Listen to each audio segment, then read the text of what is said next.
Hello and welcome to Lodwar, which is in Turkana County in northern Kenya. My name is Marian Gashohe, and this week has been very interesting in this county because of the Tobong'u Lore, or rather the Turkana Cultural Festival. This festival happens annually, and this is in its 9th edition. Yesterday we saw the performances, the music and the dance in the auditorium, and today we are going to check the exhibition right here within the grounds of the Tobong'u Lore Cultural Festival. Just to give a brief background to why this is happening. There is something called the Atakere communities, which are in 4 countries. That is the Turkana community in Kenya, the Toposa community in South Sudan, the Nyangatom community in Ethiopia, and the Karamajong from Uganda. These are communities that speak the same language but are spread out in different countries in Africa. And the story is they came from the same motherland, from the Nile, but they got spread out because they're pastoralists and went, in different countries. But however, this is more of a homecoming to bring them together to celebrate their culture, their heritage, their tradition, and their history. So, apart from what we saw yesterday, today I came here to the exhibition to see what they're displaying right in here. And we'll just walk you right through this exhibition that's happening here. Turkana is the cradle of humanity, and it has a huge meaning in the human evolution, placing Turkana and Kenya at a center point of human evolution. I'm going to come here to the Turkana Basin Institute stand and understand about the cradle of humanity. Here I'm joined with Christine. Hello. Hello, my name is Lauren Christine Atabo. Welcome to Turkana Basin Institute stand, where I'm displaying to you evidence why we call Turkana the cradle of mankind. Before me here I have fossils of humans. Evolution has divided humans into 3 stages, or evolution of humans into 3 stages. We have the early hominins, and then we have Australopithecines, and then finally we have the Homo group. With me here I have a Alesi. Alesi is a baby ape that was 1 year and a half, and it dates about 13 million years. It is a very important skull in the human evolutionary history because it shows us the features of apes at 13 million. And then the next one is Proconsul Seloni. It's also a primitive primate that gives us the characteristics we shared with chimpanzees at the time of divergence. And then we have Kenyanthropus platypus. Kenyanthropus platypus is an hominin that dates about 3.5 million years. It was discovered in Lomekwi, and it is also a very important find in the human evolutionary history because it tells us a time when Australopithecines or hominins lived within the same environment at different time periods. And then we have the next one as a black skull, or Paranthropus ethiopicus. It is a 2.5 million year old hominin, and the reason as to why it is called black skull is because of the sediments that the fossil was lying on. And then the next one is Paranthropus boise. It's a robust Australopithecines, as you can see from the teeth, that they have robust teeth because they were consuming raw foods and very enormous food material from the forest. It is also a very important find in the human evolutionary history because it tells us a period when our hominin or our ancestors were looking like baboons or were looking like gorillas. As you can see from the structure, we have the sagittal crest and then the robust zygomatic arches for attachment of chewing muscles. And the next one, we have the tibia bones and the femur. This one shows the bipedalism when it started, or when our hominin ancestors started walking on 2 legs at 4.2 million years when we started walking on 2 legs. And then we have the Homo group. The Homo group includes of the Homo erectus, Homo habilis, and Homo sapiens Homo sapien. And then these ones are very important because we find Homo erectus having a very complete skeleton that is so significant in the human evolutionary history because it tells us how our ancestors looked like at 1.5 million years. And then finally we have the technology, the stone tool technology, the dawn of technology where human beings started making tools, meaning they are cognitive ability developed from a more primitive one to a more, at least able to make tools. And we have the Lomequian stone tools at 3.3 million. And then from there we can see Asholian stone tool and then Oldowan stone tool. We can see the development, the gradual changes in stone tool making, meaning their brain capacity was also developing gradually. Thank you. Thank you, Christine, for that. Just a quick one. How significant is it for Africans to tell African stories through these discoveries having been found in the African continent? It is a very significant collection for Africa, for Kenya, and for Turkana people or Atakar community, because this one is what tells us that Africa is the cradle of mankind. It is a reason as to why we tell people to come back home where our origins began. All these fossils represent why we call Africa the cradle for humanity. And you mentioned there about the Atakar community.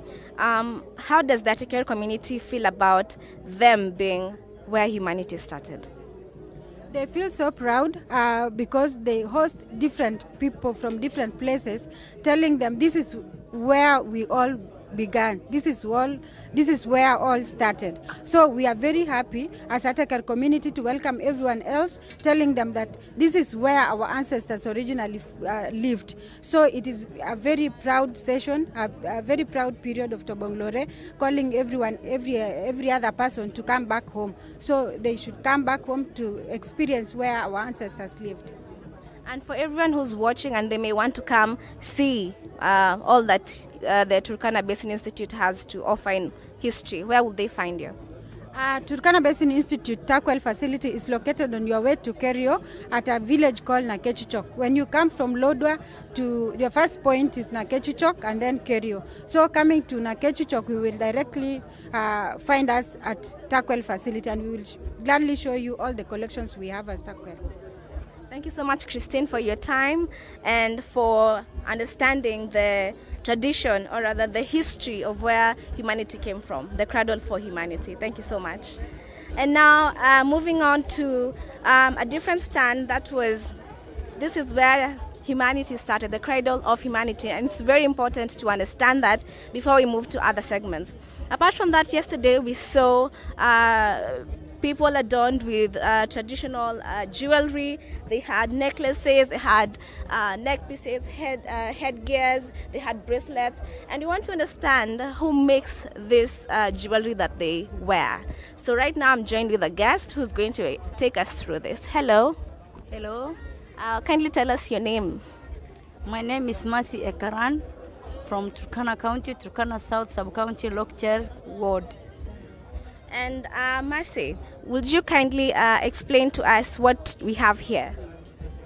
What we have here, first of all, we have an headgear, as you can see, the one that are put on.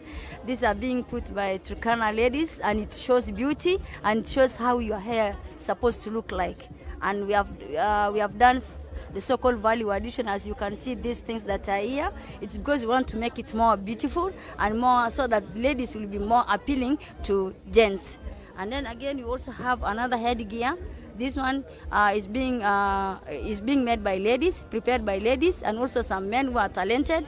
And it is also part of the headgear being used by both men and women, especially during wedding ceremony. These are part of the attires, the indigenous attires that were there, and which, of course, when it is time for negotiation, these are part of the things that the parents of the lady gives to the parents of the one who is now marrying their daughter. And this is part of the things we are trying to show. And then we also have this one. This one we call hex. It is also used by both men and women, and it shows beauty. When you are putting on it, you put it as an X-way, like the way I'm putting it now.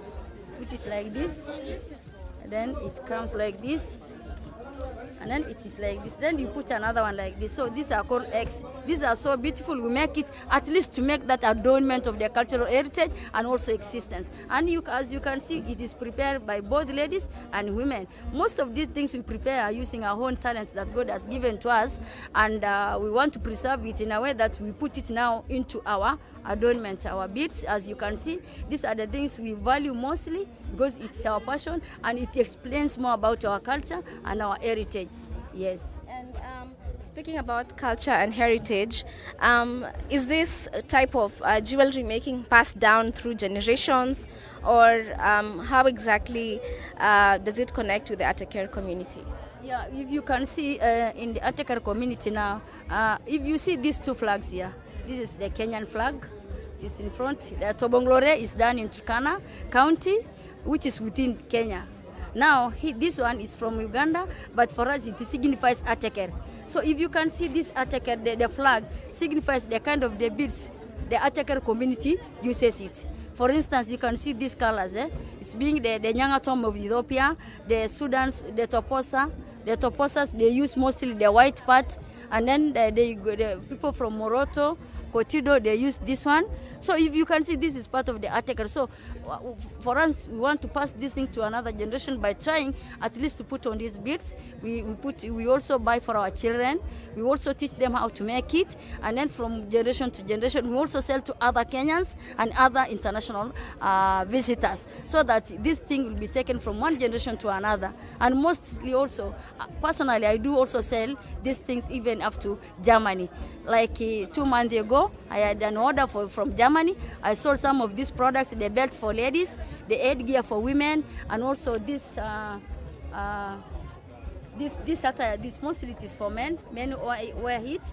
I sold them there. And again, there are some people from Italy, Museum of Italy. They also requested for some of them. So which I'm very sure, if given that opportunity to be a Turkana ambassador or Kenyan ambassador, mostly dealing on cultural and heritage, I may visit there and ensure that these products are visible and it can be seen by everybody. And you have to put it into documentation. Yeah, which is very important, such that it's not just restricted to Lodwar or Kenya. It can also go beyond borders.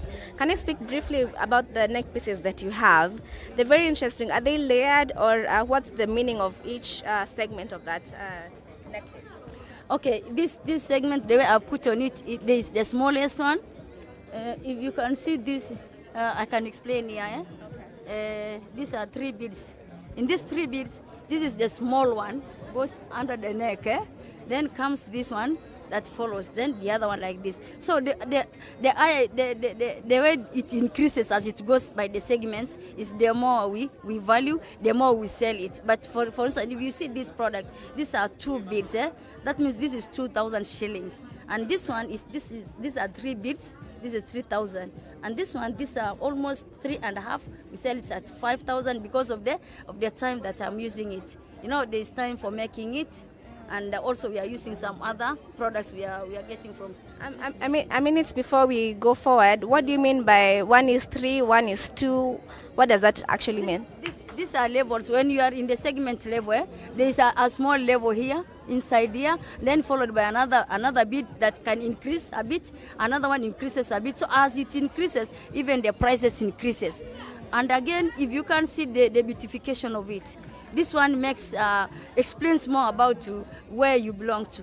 For instance, if you see these beads, it belongs to the Greater South. The Greater South people put on the red, the yellow, the black, as you can see. And sometimes there are some beads here that are white. One of these, they are white. It's explained also on the Greater North part. The Greater North people, mostly our Turkana people, they use this one, plus the Nyangatom of Ethiopia, plus the Toposa of Sudan. So it cuts across. And even when you go outside the county, and even international county, that's why you can find other colors. Like this one, you find this color. It's also used by international bodies. Ladies can put on it. You find this color is being used by Ethiopians. So we are just cutting across. Okay. And I'm seeing that you have a staff with you. Can you explain to us the significance of this staff? This staff, is made by ladies, mostly ladies. It is only used by ladies. It can either be married ladies or unmarried ladies, but a Turkana woman, a Turkana lady is supposed to have this. This is a strength, shows a strength of a woman. When she, and look at it the way I place it, it's not like this. I place it like this. So that it means my parents have given me blessings to go ahead in my work, to preserve and also to document about my cultural heritage artifacts and the fossils that are also found within. More so, it gives me blessings to continue with my family and also generation to generation. That is the sign. That is the sign of this one, giving this direction. Again, if you see this stuff, it is somehow twisting. You have seen it's the way it is bending. The bending means, the Waswahili say that samaki mkunje angali mbichi. That means we, as the ladies, we are being prepared by our grandmothers to be good women, to be sharp women, to be women of passion, who can now take care of their families, who can now take care of, who can be hardworking, support their men, and also support our culture. Mostly we like culture. It's our heart. So I have to go with it. Even when I'm also want to give you something as a present. When I go to my mbusi, malpenye mbusiko, I show it. Give me this one. Not by this one. Not by the. No, it is this one. Blessings. Okay? Okay, and finally, the final question, Mercy. What is the significance of jewelry in the Atakere community in regards also to the Tobong'u Lore festival happening as we speak? Okay, according to the beads, significance of the beads in our Atakere community and also in our cultural of the 9th edition of 2025 is that through beads, we are in a position to interact with our own people. We are in a position to be at least to adore one people, because Atakere people, we find them in Ethiopia. They come with their different beads. We find those Toposas from southern Sudan with their different beads. People from Uganda, the Bokoras, the Karamoja, the Ngijie, they also come. Once we come like this, the beautification, we color it, we put it in a good way. More so now, when you go to the Tobong'u Lore, this Tobong'u Lore helps us to expose our products to the outside world, so that in the meantime, the socio-economical aspect of development and growth comes out, and this one makes us interact in the side of trade. We interact with one another, interact with peace. Beads bring peace. Even the Pokot people are here. We met with them yesterday. Through beads, they can put on their beads. They can also put on ours, and this is part of their peace coexistence. And these are part of their products. We also bought from them, also so that we may appreciate them. So Tobong'u Lore it helps us to socio-economic our products, not only internationally, but to the whole world. We interact with other counties, we interact with other communities, and that is the aspect. Yeah. Thank you so much for this interview, and I can see you're dressed very beautifully. If we can just see you in your full dress, we can see there are some distinctive colors of brown and light cream, and this is a leather belt. Yes. Okay, I've seen a lot of fashion in traditional fashion at Atakere community in browns and dark brown. Could you kindly explain more on that?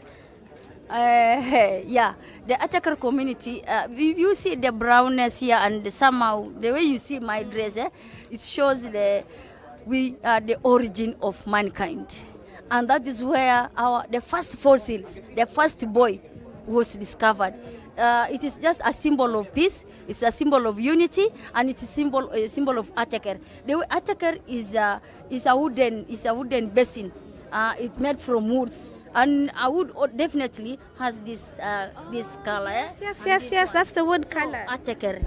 It shows more about our people and shows more about our Atakere, and it also communicates to the whole world that Turkana County is the cradle of mankind. Yes. Thank you so much, Mercy, for this interview. It was very insightful to learn about the Atakere community's traditional fashion and its significance to the communities here. Thank you so much. Thank you. Welcome. And now we're going to move from the fashion of the Atakere community We also saw this jewelry in the performances that were happening at the auditorium yesterday, and there is a nexus between traditional Atakeri community fashion and modern fashion, because modern fashion tends to use the colors and some patterns and designs from the from their culture. And now we're going to join a fashion designer who is here in this exhibition to explain to us how he brings the nexus between traditional Atakeri community fashion and modern fashion world. Hello. Hello. Can you tell us what your name is? So my name is Nicholas Mengo. Nicholas Mengo, what can we see here? So these are my products from Kakuma refugee camp. So we have kitenge, we have bag, traveling pillow, and palazzo, and jumper. And I can see a lot of colors and patterns that I saw with the traditional attire in the auditorium. So how is it that it connects the traditional colors are connected with your modern patterns in fashion? So dependi traditional color na watu wengine, so unajua kila mtu anataka color yake, so ndo tuna mix makala ili kila mtu apate color yake. So he says they do mix the colors so that people can get a preference of the colors that they want. Na ningeuliza unapata zile colors ambazo walikuwa wamevaa kule huko chini, hizo colors za yellow na brown na red, pia ziko kwa hizi fashion yako, lakini fashion yako ni more of modern na ile ni traditional. Unaweza sema the traditional one iliku influence kutengeneza hizi designs? Yeah, so traditional modern do influence kutengeneza hizi design cause watu wengi sasa wanapenda kuvaa hizi designs za fashion, makitenge, manini. So ndo maana mostly wanatengeneza hizi design. He says they make these products mostly because people like wearing these kinds of attire with these kinds of designs and patterns. And I can see one of Mengo's models right here, who is wearing one of his designs. Yeah. Mengo, if you could kindly explain to us, what exactly are you wearing? So here I'm wearing a recycled jacket made from upcycled kitenge pieces. Mm-hmm. Yeah, as you can see, it has like remains of kitenge pieces from different patterns. And I've been working with Mengo for the past 1 year, and our main goal is to try to bring eco fashion products and also eco-friendly fashion pieces into the Kenyan fashion industry. Okay. Yeah. And sorry, what's your name? My name is Creative Kelly, a fashion model. Okay. You said it's made of recycled products. What exactly is this recycled from? Is it like different fabrics that are... Yeah, so these are different pieces of fabrics that were left overs. Oh, yeah. Then we conjoined, as you can see, we have the blue, but we conjoined with another yellow and other colors. So it was remaining the remains of different Ankara fabrics. We conjoined together, and now we made a material. Then we cut it out, and I cut a jacket. Okay. Yeah. And would you say that the traditional colors have influenced the modern fashion in terms of pattern and color? Yeah, sure. It has really influenced the modern fashion, because you see most people are going back to the roots.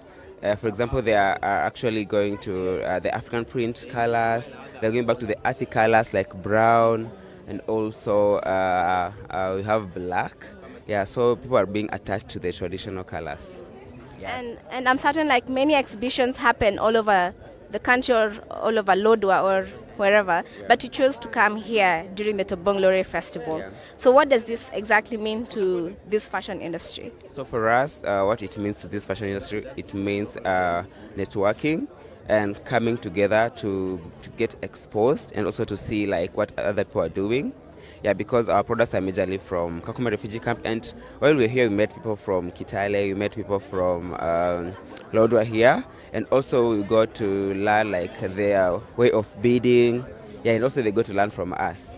Yeah. Okay, that's interesting. And speaking about how the economic benefit of the youth joining the fashion industry, yeah. Would you kindly speak about that? The economic benefit. Yes. So as you can see, in the fashion industry, it's not only like the designer is the one who benefits, but you have the models, you have the photographers, you also have stylists like me. I'm also a stylist. You see, like a fashion designer has the piece, and we need a model to wear the piece.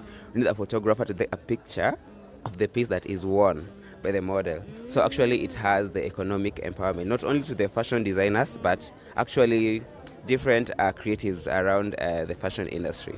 Yeah. And there may be someone who's watching and wondering, I want to do fashion, I want to get there, but where do I start? What would you tell them? For me, what I'll tell them, just use what you have to get what you don't have. We start in order to grow.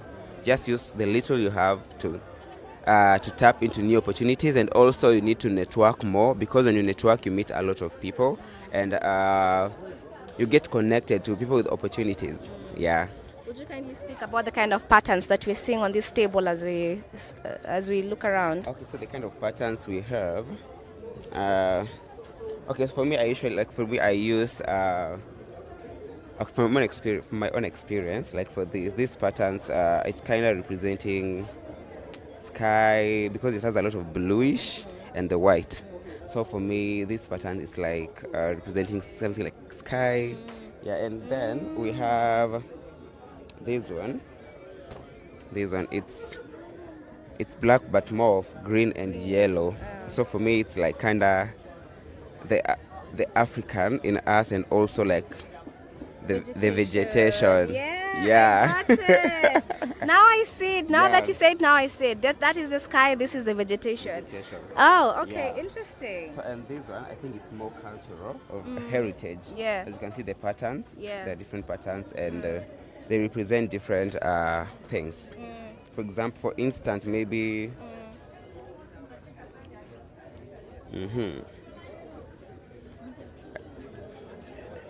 Okay, I can say maybe this is maybe a traditional hat for me, and maybe these are the sticks or the drums. Yeah, so it's more of a heritage. Yeah, a heritage pattern for me. Oh, okay, Yeah. okay. And then I think we do have a floral here. These are just floral patterns. Yeah, and also have a hand. Is that a fan? Yeah, it's a hand fan. Let me see. Yeah, and it's actually very effective. What is it made of? It's made of fabric, Ankara fabric. I can feel some. Is this wood I'm holding? Yeah, it's a wood here. Yeah. Okay. Yeah, it's very functional. I know. And how much does this go for? Only 700. Okay. Yeah. That's around $6 to $7 US. Yes. Fair price. Fair price. Yeah. I can also see something here for the people who are traveling. Yeah. We said in 2026 you're manifesting for flights. Yeah. So you need to prepare yourself. You need to buy these at least, like unaonyesha pia Mungu, like you want to go out there, manifesting. It's very real. So if you're out there and you need these products, we're based in Kakuma refugee camp. Just reach out to iConnect Kenya, because they are our beneficiaries. Yeah, Palwa Africa, we have Creative Hands. Yeah, so at iConnect Kenya, all social media platforms. Okay. Yeah. Thank you so much for taking your time to take us Thank through the products Yeah. and how they connect to the traditional attire of the Yeah. Atakere communities. Yeah. Thank you so much. Thank you so much. And that is a very interesting task about how the nexus between traditional attire and modern design. We've seen the colors, the browns, the greens, the blacks, the reds. It's like all the colors perhaps you saw at Masi, they are also on Mango's stand, and you can see the nexus between what Masi is making, the jewelry with those stones, and also the fashion designs that Mango makes over here. Yeah, you can see yes. This is an apron that For the chefs. Yeah, so, and this is also recycled. Yeah, it's also recycled pieces. We just try to style into the normal fabric and come up with an apron for the chefs. Okay. Thank you. Okay, thank you so much. It looks very beautiful, though. It really does. We can see more displays on the table about the accessories that they're making. From Peke collection. Peke, what's a Peke? Jacket Collection is a brand that celebrates African elegance through African accessories, as you can see. And they use bones and also... Bones? Bones made from what? Bones from what animals? Bones and horns from cow, goat. Yeah, as you can see. Yeah, you also have the use of cowrie shells. As you can see, we have the use of cowrie shells. Yeah. Okay. Yeah, and also wood. Oh, so there's wood, there's horns, and then there's bones. Thank you so much for taking your time with us. It was wonderful seeing the nexus between traditional colors and modern fashion. And aside from that, before we move on to the next part, you're going to see some of the performances that happen at the auditorium right here in Lodwar during the Tobong'u Lore festival that has been happening the entire week.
Those are the true pneumonia. Pneumonia, they would.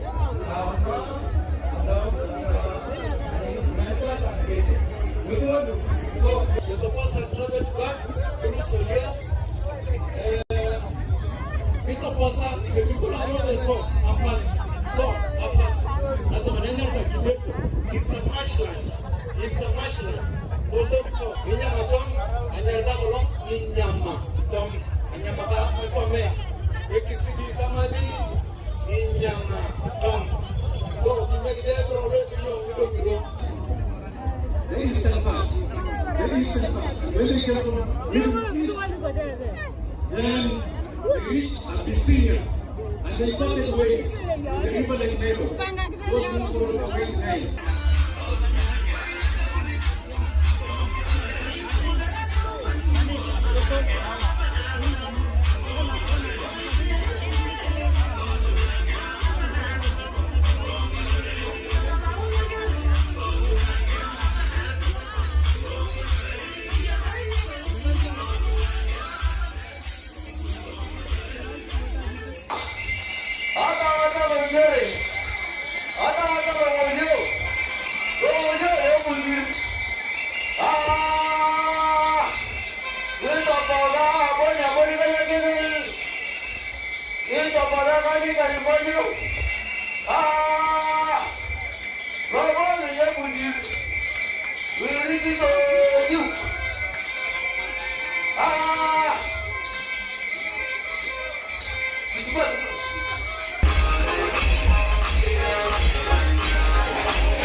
Hi. We're good.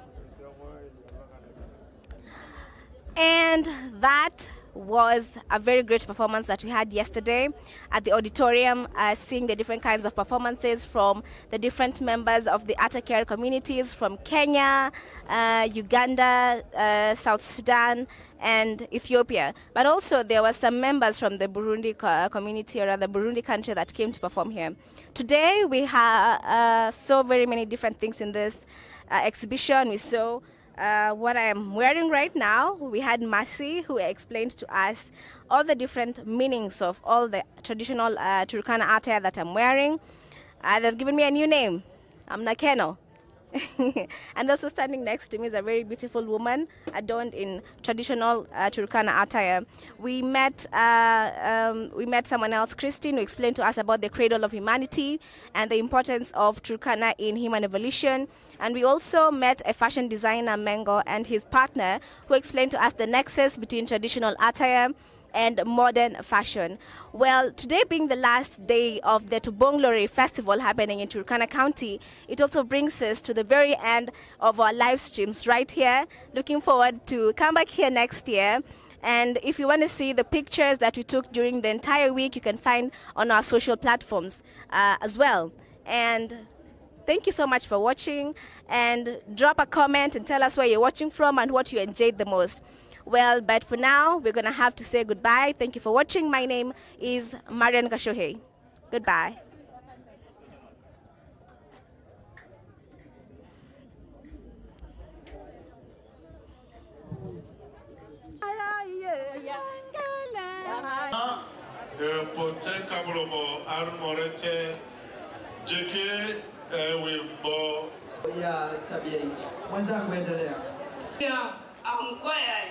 Evi poka ne tikitiki ala talaganata alini mlimata.